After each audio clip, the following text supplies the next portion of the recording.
If allowing 20 million people to come to this country without a vetting process, if this is not treason, then I don't know what is. Therefore, when are we going to hold Biden and Kamala Harris accountable for leaving the border unprotected for 4 years, for allowing all these criminals to come to this country? 2 National Guardsmen were shot in the head by a lone assailant just blocks from the White House.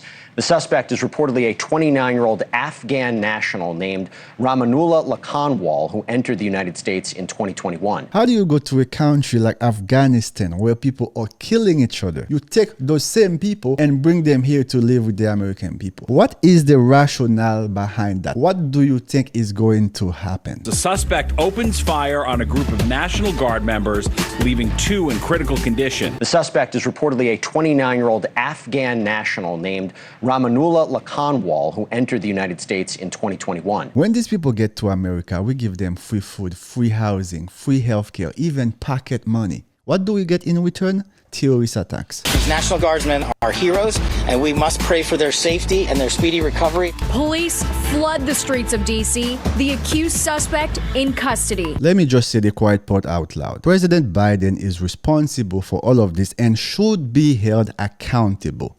Biden brought over 250,000 Afghan nationals to this country, unvetted. This heinous assault was an act of evil, an act of hatred, and an act of terror.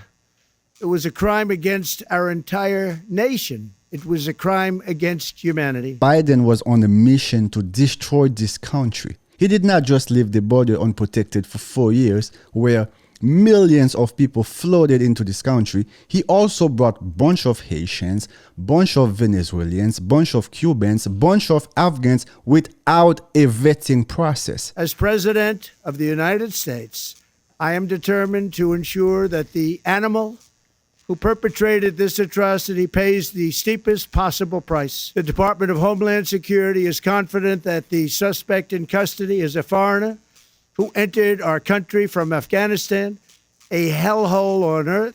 He was flown in by the Biden administration in September 2021 on those infamous flights that everybody was talking about. Nobody knew who was coming in. Nobody knew anything about it. His status was extended under legislation signed by President Biden, a disastrous president, the worst in the history of our country. This attack underscores the single greatest national security threat facing our nation.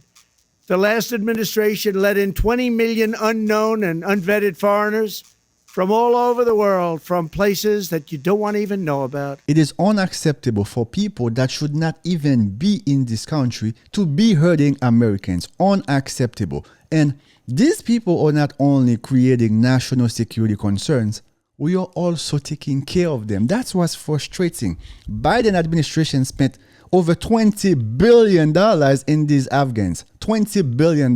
No country can tolerate such a risk to our very survival. We're not going to put up with these kind of assaults on law and order by people who shouldn't even be in our country.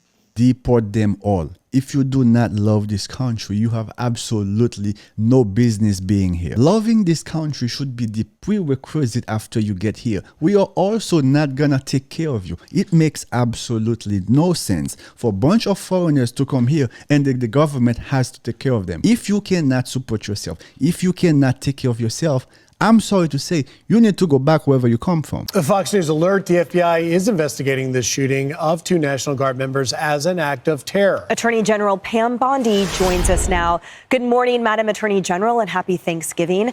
Will you please walk us through the process that the Department of Justice is going through right now, please? Sure. We're evaluating everything. Everyone's been up all night since this happened, evaluating everything regarding this monster. The president's right. He is a monster who did this.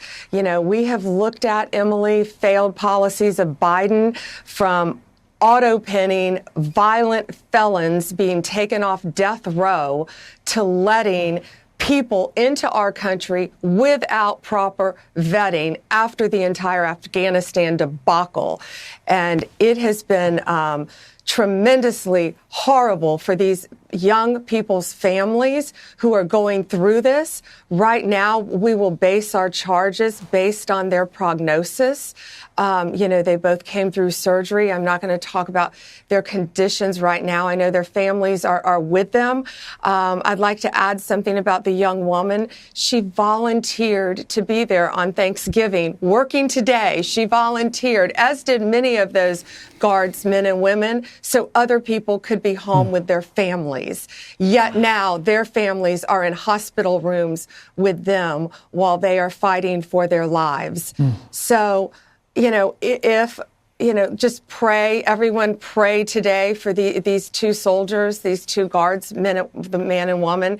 But if something happens, I will tell you right now, I will tell you early, we will do everything in our power to seek the death penalty against that monster who should not have been in our country. Now think about this one, guys.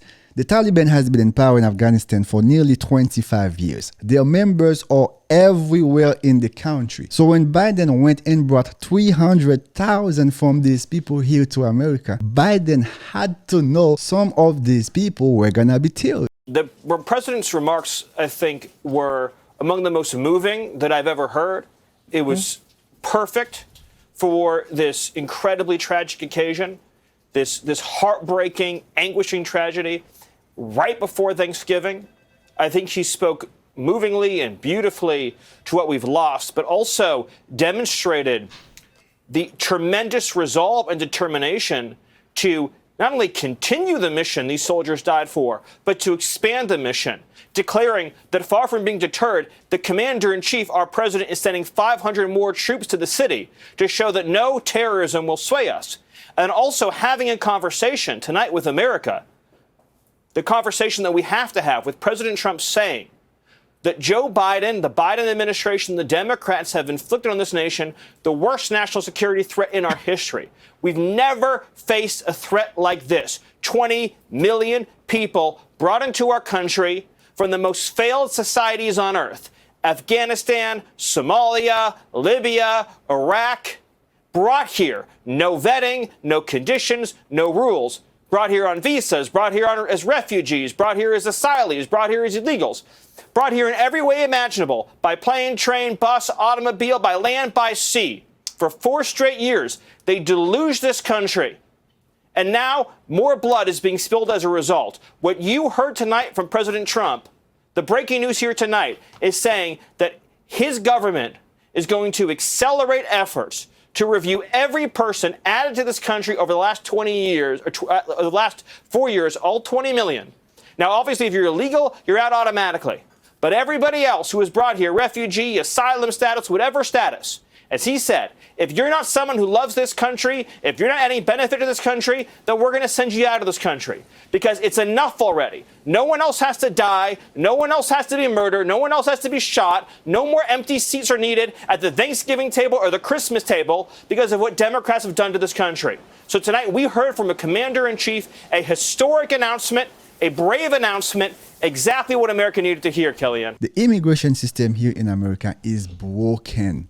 We need a total reform. Congress needs to get its act together. We are being taken advantage of. If there's one thing the Democrats are really good at, is creating fear, creating division, inciting violence. Let us watch what this lunatic said just a couple days before this tragedy took place yesterday. These videos coming out of places like Chicago, it makes me incredibly nervous that we're about to see people in law enforcement, people in uniform military get nervous, get stressed, shoot at American civilians. It is a very, very stressful situation for these law enforcement and for the communities on the ground. Every day I ask myself here, how come this Democratic Party still has people following them? Because they've made it clear a long time ago, they are not on the side of the American people. They've made it clear long time ago, they are working for the illegal migrants. They are working for the criminals. Anyway, guys, thanks for watching. We are certainly gonna pray and hope for some positive news today. We're gonna pray for the families as well. If you have not subscribed, go ahead and hit that subscribe button. Leave a comment. Let me know what you think. Like this video, is going to help me with the algorithm as we are here trying to grow this channel, calling out the nonsense from these Democrats. But most importantly, we are here upholding and promoting conservative values because this is what we believe in. God, family, country. Repeat after me. God, family, country. May God bless you and may God bless the United States of America.